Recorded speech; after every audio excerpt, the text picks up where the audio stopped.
الرحمن الرحیم الحمدللہ۔ میرے لیے بڑے اعزاز کی بات ہے کہ حضرت مولانا خرم یوسف صاحب دامت برکاتہم العالیہ، حضرت معتمم صاحب دامت فی عظم، حضرت مولانا عبدالشکور حقانی صاحب کی کوششوں کاوشوں سے آج آپ کے سامنے چند وہ اسباق جو ہم نے اپنے اکابر اور اساتذہ سے سنے آپ کے سامنے دہرانے کا اعزاز حاصل ہو رہا ہے۔ عزیز طلباء، میں خود بھی مدرس آدمی ہوں، اس لیے کوئی خطابت تو مجھے آتی نہیں، سبق ہے وہی آپ کو سنا کے جاؤں گا، اسے ذرا غور سے سن کے جائیے۔ الحمدللہ ہم اہل السنت والجماعت احناف دیوبند، یہ ہماری نسبت ہے۔ اہل السنت والجماعت تو اس لیے کہلاتے ہیں کہ علماء نے اہل سنت والجماعت کی نشانیاں دو بتائی ہیں۔ ایک تو یہ کہ عقیدے میں یا ائمہ اشاعرہ کی پیروی کرتے ہوں یا ائمہ ماتریدیہ کی، تو اس حوالے سے عقیدے میں ہمارا مطمع نظر ائمہ ماتریدیہ رحمۃ اللہ تعالی علیہ مجمعین ہے۔ اس اعتبار سے ہم عقیدے میں بھی اہل سنت ہیں، اور فروع میں چاروں مسالک یعنی مالکیہ، حنابلہ اور شافعیہ اور حنفیہ، ان میں سے کسی ایک کی تقلید کرتے ہوں، اس اعتبار سے ہم احناف کی تقلید کرتے ہیں، اس اعتبار سے فروع میں بھی ہم اہل سنت والجماعت ہیں۔ نسبت ہمارے ساتھ دیوبند کی لگی ہوئی ہے۔ یہ دیوبند کوئی نیا فرقہ نہیں ہے، اس نسبت کو سمجھے ذرا۔ حضرت حکیم الاسلام قاری طیب صاحب رحمہ اللہ فرماتے ہیں کہ دیوبند کوئی نیا فرقہ نہیں ہے، بلکہ دراصل دیوبند اسی 14 صدیوں کے تسلسل کا نام ہے جو کبھی اشاعرہ کے ساتھ چلتا ہوا آ رہا ہے، کبھی ماتریدیہ کے ساتھ چلتا ہوا آ رہا ہے۔ نبی اکرم صلی اللہ علیہ وسلم نے جو عقائد اعمال اپنے صحابہ کو دیے، صحابہ سے تابعین نے، تابعین سے تبع تابعین نے، پھر محدثین، پھر فقہاء، پھر مفسرین، پھر اصولیین، انہی تسلسل کو لے کر علماء دیوبند اس بر عظیم ہندوستان کے اندر اٹھے۔ یہ ایک پہچان ہے، کوئی فرقہ نہیں ہے۔ اس کو میں ایک مثال سے سمجھاتا ہوں۔ جیسے ہمارے ہاں نوکیا کے موبائل ہے، یہ اوریجنل موبائل کہلائے جاتے ہیں، یا کوئی اوریجنل پروڈکٹ ہے، بعض اوقات لوگ اس کی نقل اتارنے کے لیے اسی کے نام کے ساتھ، اسی کے ڈبے کی طرح، اسی کے رنگ کی طرح اپنی پروڈکٹ ڈال دیتے ہیں تاکہ لوگ کو دھوکہ ہو سکے، کیونکہ ہماری پروڈکٹ اس معیار کی نہیں ہے جس معیار کی اصل کمپنی کی ہے۔ تو پھر جو اصل کمپنی والے ہوتے ہیں وہ اپنی پروڈکٹ کی پہچان کے لیے ایک خاص پنی لگا دیتے، اپنے پروڈکٹ پر ایک خاص سیریل نمبر لگا دیتے کہ لوگوں دیکھو ہمارے نام سے دنیا میں، ہمارے نام سے اس علاقے میں جعلی پروڈکٹ مارکیٹ میں آ گئی ہیں، کہ ہمارا نام دیکھ کر، ہماری پروڈکٹ جیسا رنگ دیکھ کر تم اسے دھوکہ نہ کھا جانا، بلکہ ان جعلی پروڈکٹوں میں جس پروڈکٹ پر ہماری یہ خاص پنی لگی ہو، یہ خاص سیریل نمبر لگا ہو، وہ اصل پروڈکٹ ہوگی۔ اس طرح بر عظیم کے اندر جب مختلف فتنوں نے اپنا نام اہل سنت رکھا، اپنا مختلف نام رکھا، اور سب نے اپنے آپ کو اہل سنت باور کرایا، اہل حق باور کروایا، تو اس وقت اکابر علماء دیوبند نے یہ بتا دیا کہ دیکھو ان تمام جعلی اہل سنت کے مقابلے میں اصل اہل سنت ہم ہیں، جس کے ساتھ دیوبند کی یہ پنی لگی ہوگی تم پہچان لینا کہ ان میں اصل اہل سنت والجماعت یہ ہیں۔ یہ کوئی الگ سے فرقہ نہیں ہے۔ لیکن آج افسوس کے ساتھ کہنا پڑ رہا ہے کہ ایک منظم سازش کے تحت، میں یہی درد دل لے کر آپ کے پاس آیا ہوں، ایک منظم سازش کے تحت آج ہمارے ان اکابر سے جو سچے اور سچے سنی تھے، جنہوں نے اپنی ساری زندگیاں اس دین کی خدمت کے لیے، عقائد حقہ کی ترویج کے لیے، اس دین کی تبلیغ کے لیے وقف کر دی، آج ایک سوچی سمجھی سازش کے تحت ان اکابر سے، ان اسلاف سے ہمارا رشتہ توڑا جا رہا ہے مختلف ناموں کے ذریعے۔ جی ان کو تو قرآن سمجھ نہیں آئے، ان کو تو حدیث سمجھ نہیں آئے، یہ تو تاریخ میں دھوکہ کھا گئے، یہ تو فلاں تفسیر میں دھوکہ کھا گئے، یہ تو فلاں عقیدے میں دھوکہ کھا گئے۔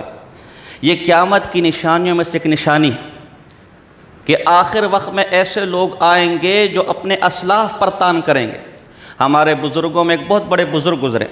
امام ابن عبد البر مالکی رحمہ اللہ، آپ نے نام سنا ہوگا، مالکیہ مذہب کے شیخ الاسلام تھے، اندلس کے تھے، اسپین کے، اور مغرب میں ان جیسا عالم نہ اس سے پہلے گزرا نہ بعد میں آیا۔ ان کی ایک مشہور کتاب ہے جامع بیان العلم و فضلہ، میں ہر طالب علم کو کہتا ہوں کہ کم سے کم دور حدیث کا طالب علم اسے ضرور اپنے مطالعے میں رکھے۔ علم حدیث کے فضائل میں،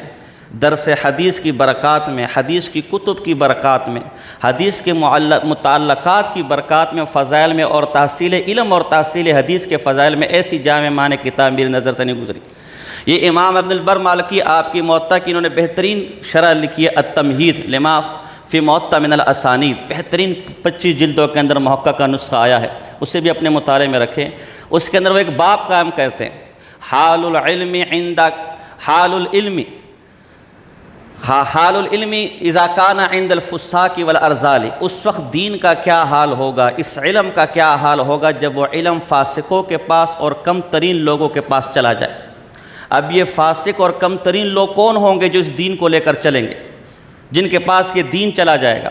تو اس کے تحت نبی اکرم صلی اللہ علیہ وسلم کی حدیث نقل کی، روایت نقل کی کہ سئل رسول اللہ صلی اللہ علیہ وسلم عن اشراط الساعۃ، نبی اکرم صلی اللہ علیہ وسلم سے قیامت کی نشانیوں میں سے ایک نشانی کا پوچھا گیا کہ کیا کیا نشانی ہے؟ تو نبی اکرم صلی اللہ علیہ وسلم نے فرمایا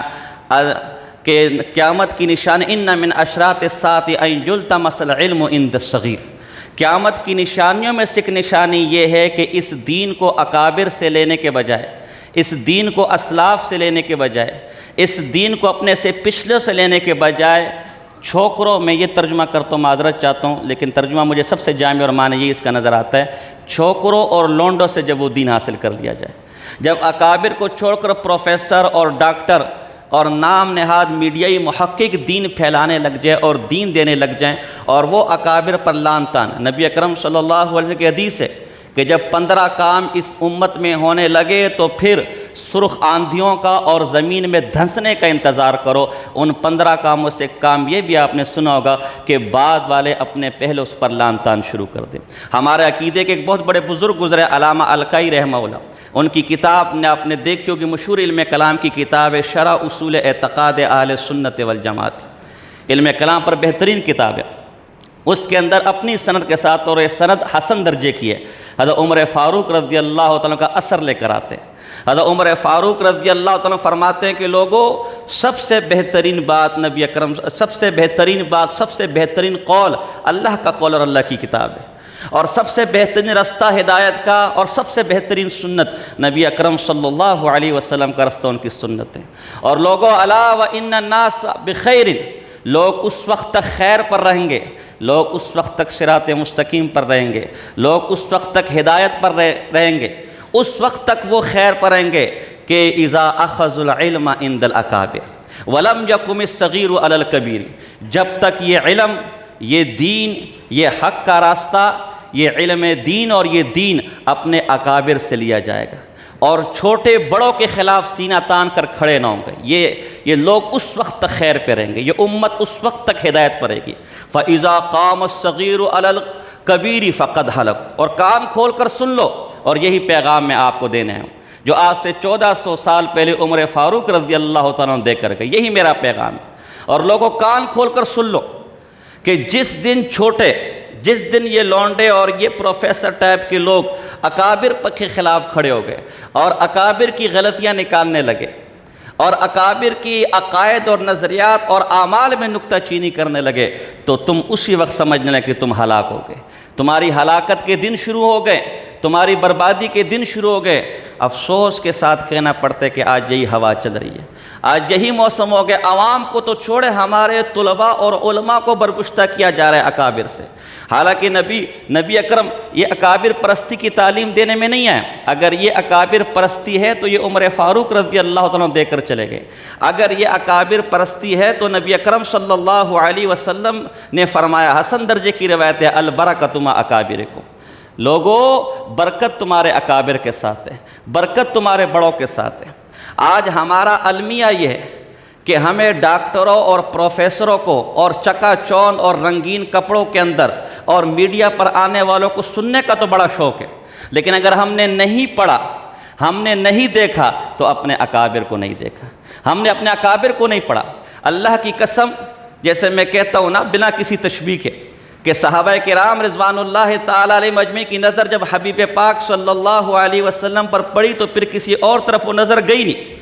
پھر اپنی جان ان کے قدموں پہ تو قربان کر دی لیکن کسی اور طرف نظر نہیں کی۔ اللہ کی قسم، اگر تم اپنے اکابر کو پڑھ لو، اپنے اکابر کو دیکھ لو، ان کے علم کو، ان کے تقوی کو، ان کے ورع کو، اس دین حق کے لیے ان کی قربانیوں، کوششوں، کاوشوں کو اگر تم اسے پڑھ لو، اسے دیکھ لو، اللہ کی قسم کسی اور طرف تمہاری نظر نہیں جائے، اسی آپ کے جامعہ اشرفیہ کے ایک استاد گزرے، اللہ اکبر، حضرت شیخ موسیٰ روحانی بازی رحمہ اللہ۔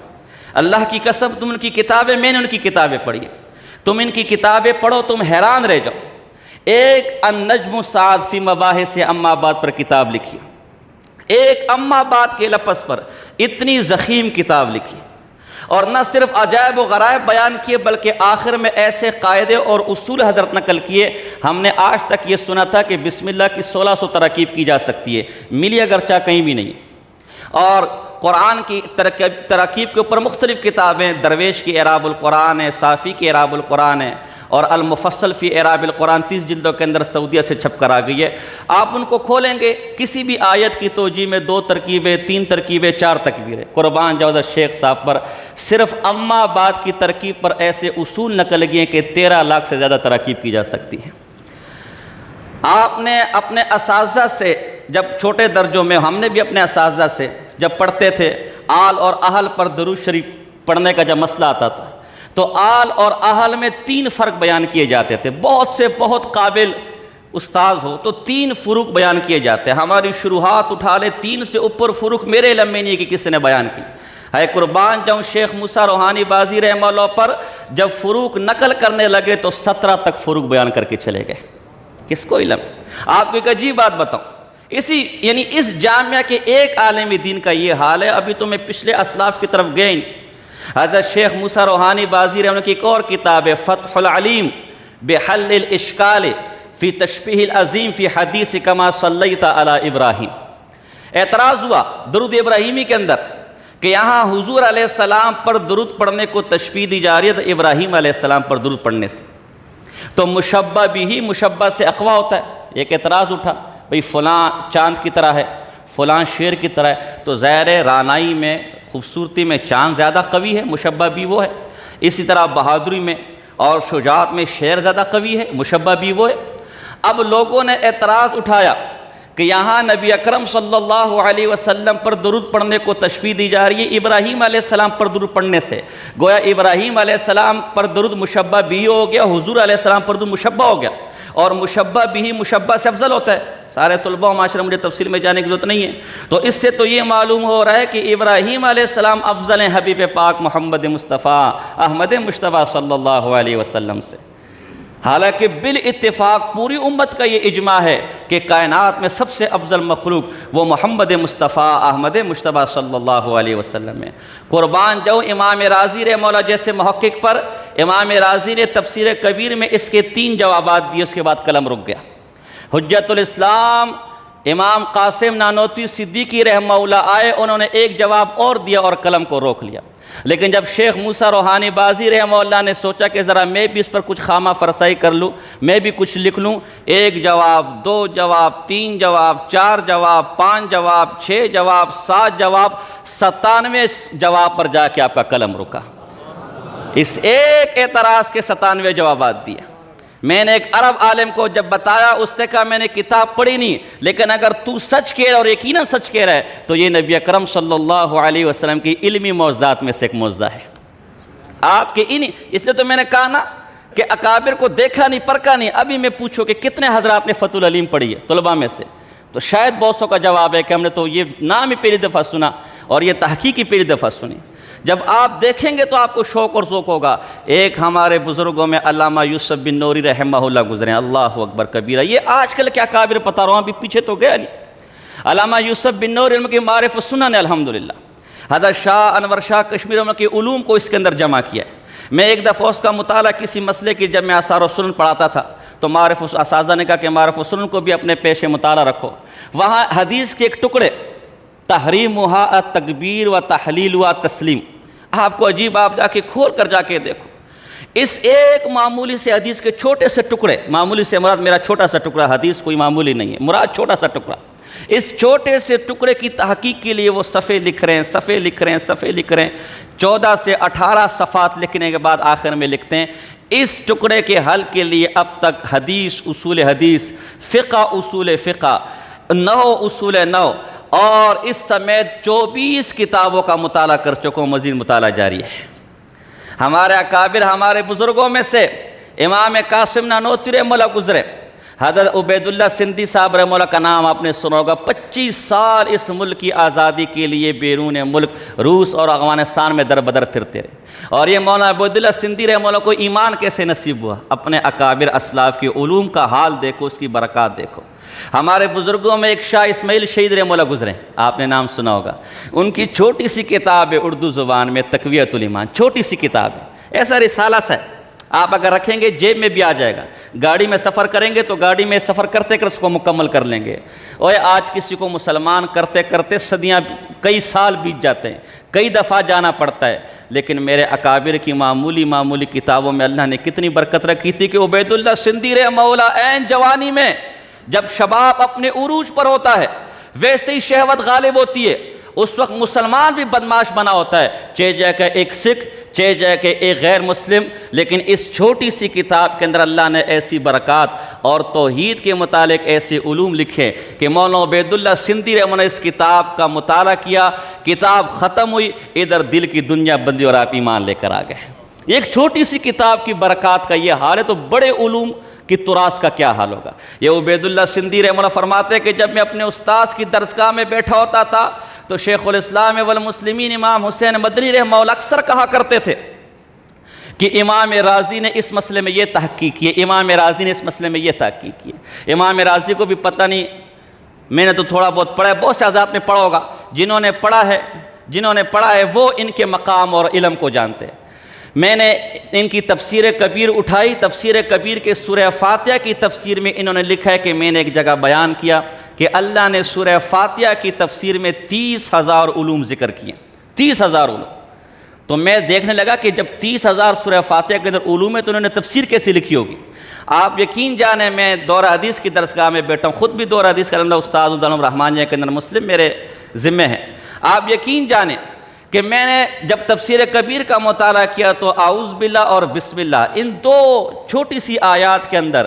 اس آدمی نے علم کلام، اصول علم کلام، حدیث، اصول حدیث، فقہ، اصول فقہ، تصوف، 6 علوم کے مبادیات کو بیان کر دیا۔ میں نے اپنے ایک شاگرد کو کہا کہ کوئی اللہ کا بندہ کوشش کرے اور اس چیز کو ذرا تفصیل کے ساتھ جمع کرے، صرف اعوذ باللہ اور بسملہ کی جو تفسیر اس نے لکھی ہے اس پر 4 جلد تیار ہو سکتی ہے۔ یہ امام رازی رحمہ اللہ، تاسیس التقدیس ان کی کتاب اٹھاؤ، علم کلام پر دیگر کتابیں اٹھاؤ، حل کرتے کرتے آدمی پریشان ہو جاتا ہے۔ تو کہتے ہیں حضرت مدنی رحمہ اللہ جب کوئی مسئلہ بیان کرتے تو کہتے تھے کہ امام رازی رحمہ اللہ نے اس مسئلے میں یہ بات کہی ہے،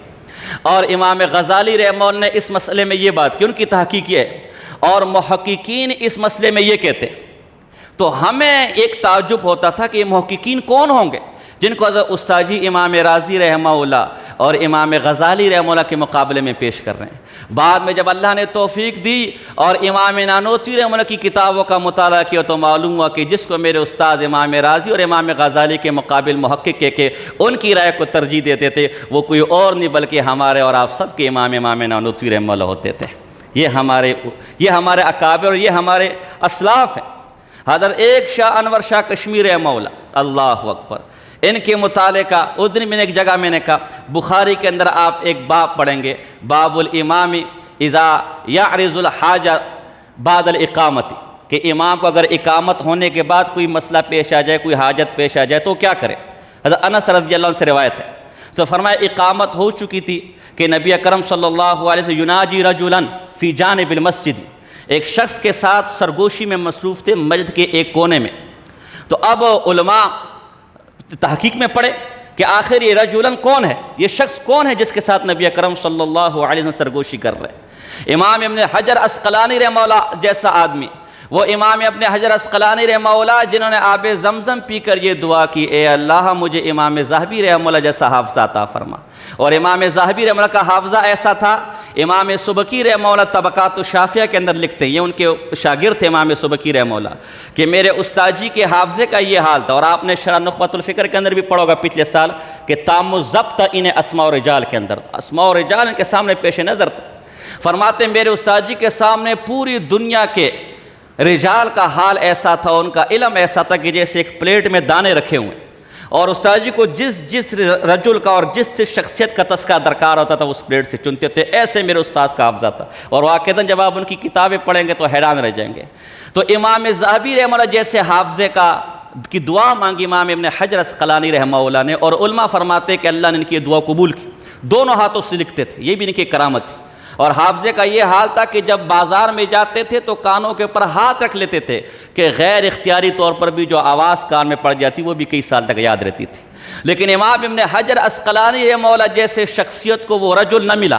وہ کہتے کہ میں نے بڑی تحقیق کی لیکن مجھے نہ مل سکا کہ رجل کون تھے۔ حضرت قربان جو امام انور شاہ کشمیری رحمہ اللہ پر فرماتے کہ مجھے امام بخاری کی الادب المفرد کے اندر وہ رجل مل گیا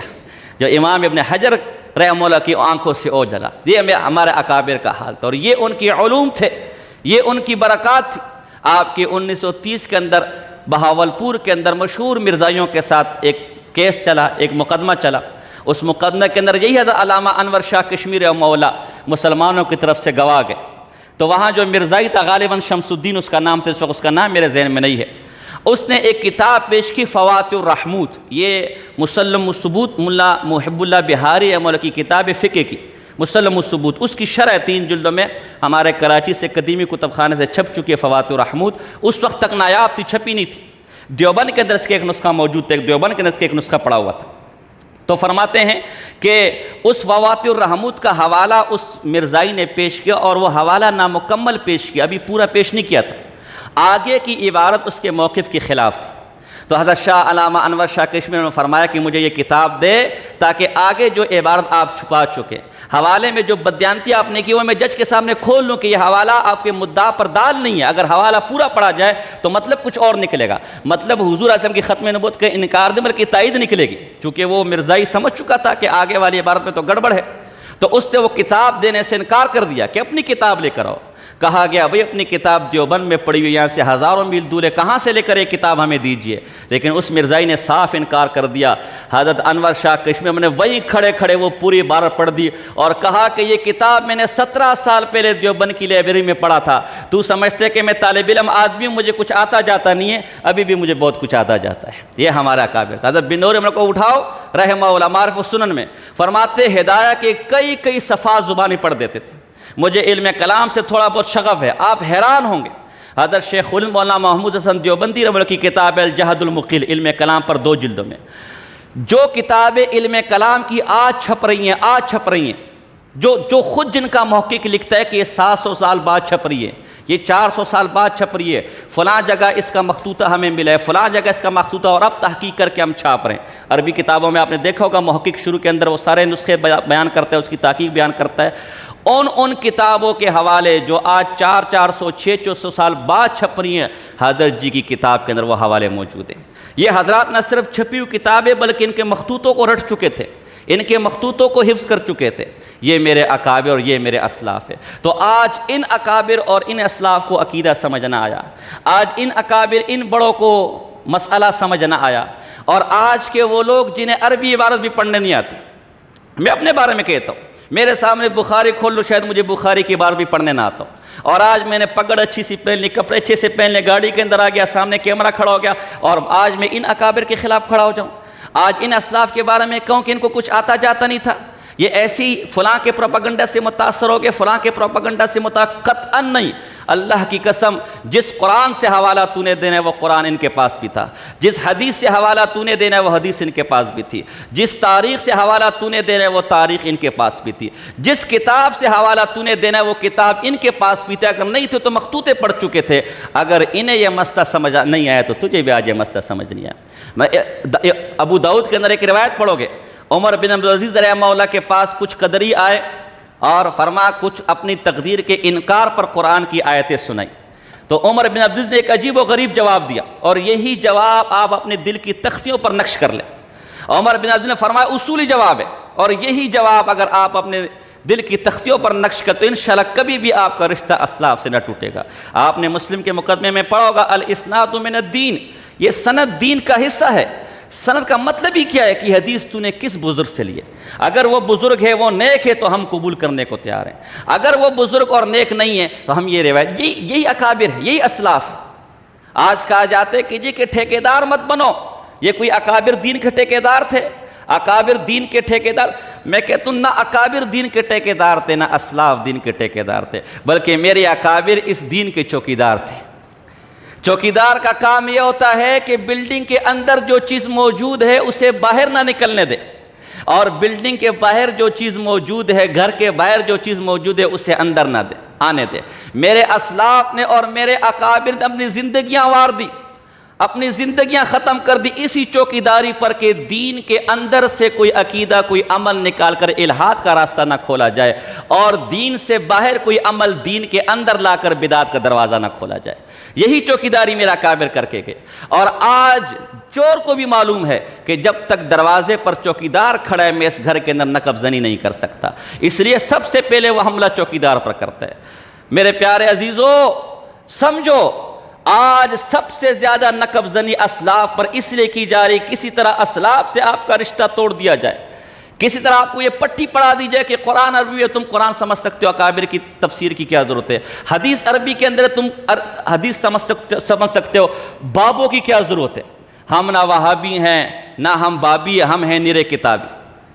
آج تمہیں یہ پٹی پڑھائی جا رہی ہے، ان کے دھوکے میں مت آنا۔ خدا کی قسم، میں اب اکابر دیوبند کے بارے میں نے آپ کو معمولی بتایا، اگر آپ پچھلے اسلاف کی طرف چلے جائیں، ایک امام ابن تیمیہ رحمہ اللہ کو اٹھا لو، اللہ اکبر اللہ اکبر، ان کے شاگرد امام عبدالہادی رحمہ اللہ نے کی سوانح لکھی ہے، ان کا ترجمہ لکھا ہے، اس کے اندر لکھتے کہ میرے استاذ محترم نے، ان کو حدیث کا شوق چڑھا امام ابن تیمیہ رحمہ اللہ کو، تو انہوں نے حدیث کے شوق میں سیاہ ستہ ساری کی ساری حفظ کر لی، لیکن شوق ابھی بھی مکمل نہ ہوا، تو وہ مستد امام احمد بن حنبل رحمہ اللہ کی طرف متوجہ، کم و بیش 30,000 علماء موجود ہے، کمی کو تئی کر سکتا ہوں، طالب علم آدمی ہوں، کم و بیش 30,000 حدیث مستد امام احمد بن حنبل کے اندر جمع ہے۔ فرمایا یہ بھی ساری کی ساری حفظ کر لی،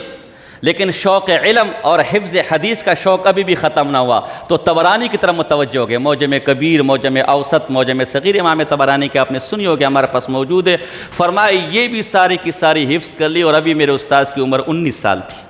19 سال کے اندر یہ سب کچھ حفظ کر چکے تھے۔ جب کسی قرآن کی آیت کی تفسیر کرنے کے لیے بیٹھتے تھے تو پہلے اس آیت کی 200 تفاسیر کو دیکھتے تھے، پھر سجدے میں گر کر اللہ سے دعا مانگتے تھے، اے اللہ اس آیت کی تفسیر مجھ پر کھول دے۔ ان اکابر کو تو عقیدہ سمجھنا آیا، ان اکابر کو تو مسئلہ سمجھنا ہے، اور آج کے لوگ کھڑے کر ہمیں عقیدہ، ہمیں مسئلہ سمجھائے۔ اس لیے میری آپ سے گزارش ہے، مختلف طریقوں سے آپ کے پاس آئیں گے، کبھی صحابہ کی گستاخی کرتے ہوئے آپ کے پاس آئیں گے، کبھی اہل بیت کی گستاخی کرتے ہوئے آپ کے پاس آئیں گے، کبھی حیات النبی صلی اللہ علیہ وسلم کے عقیدے کا انکار کرتے ہوئے آپ کے پاس آئیں گے، اور جب تک آپ ان اسلاف کے ساتھ جڑے ہوئے ہیں وہ کبھی آپ پر حملہ نہیں کر سکتے۔ جب آپ نے دیکھیں نا، ہم حضور علیہ وسلم کی ختم نبوت کے لیے خاتم النبیین والی آیت پیش کرتے ہیں، یہی مرزائی بھی پیش کرتے، مرزائی کی کتابوں میں لکھا ہوا ہے، لیکن خاتم النبیین کا وہ معنی جو اسلاف نے کیا ہے، اگر مرزائی ہمارے ساتھ اس پر راضی ہو جائیں تو کبھی تحریف کر سکتے ہیں؟ مجھے ایک روایت یاد آ گئی، در منصور کے بالکل شروع کے اندر ہے، علامہ سیوطی رحمہ اللہ وہ روایت اپنی سند کے ساتھ لے کر آئے، فرمایا کہ حضرت علی رضی اللہ تعالی عنہ نے جب خوارج کے ساتھ مناظرے کے لیے حضرت عبداللہ ابن عباس رضی اللہ تعالیٰ کو بھیجا تو نصیحت کی کہ دیکھو ان سے مناظرہ وہ قرآن پر مت کرنا، اس لیے کہ اس قرآن سے ہدایت بھی لی جا سکتی ہے اور گمراہی بھی ہو سکتی ہے، بلکہ حدیث رسول کو بیچ میں فیصل بنانا، جب حدیث رسول پر فیصلہ ہوگا تو خوارج کبھی بھی اپنا عقیدہ ثابت نہیں کر سکتے۔ میں اس میں تھوڑی سی ترمیم کرتا ہوں کہ اس زمانے میں احادیث ہی تھی، ان میں تھوڑی سی ترمیم اگر کر لی جائے کہ اب حدیث رسول کے ساتھ اسلاف کو بھی ساتھ میں رکھا جائے تو نہ قرآن کے اندر کوئی منمانی تحریف کر سکتا ہے، نہ حدیث رسول کے اندر کوئی منمانی تحریف کر سکتا ہے۔ میں حیران اپنے آپ پر ہوں کہ ہم سن کیسے لیتے ان لوگوں کو۔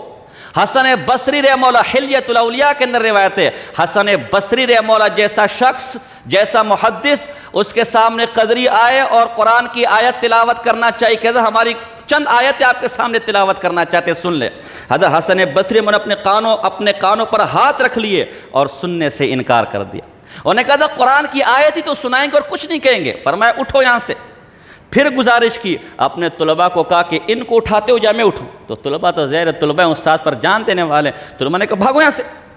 جب وہ چلے گئے تو طلباء نے پوچھا استاد جی آخر آیات ہی تو سنانے آئے تھے نا، اگر آیت سن لیتے تو کیا ہو جاتا؟ حسن بصری نے فرمایا اگر ان کی آیت سے میرے دل پر ان کا عقیدہ گھر کر جاتا اور میں گمراہ ہو جاتا تو اس کا ذمہ دار کون ہے؟ حسن بصری مولا جیسا آدمی یہ کہے اور آج ہم فتنوں کے دور میں رہنے والے، بڑے شوق و ذوق سے میڈیا پر وہ بیانات سنیں، وہ باتیں سنیں، اور پھر دل پر جب وہ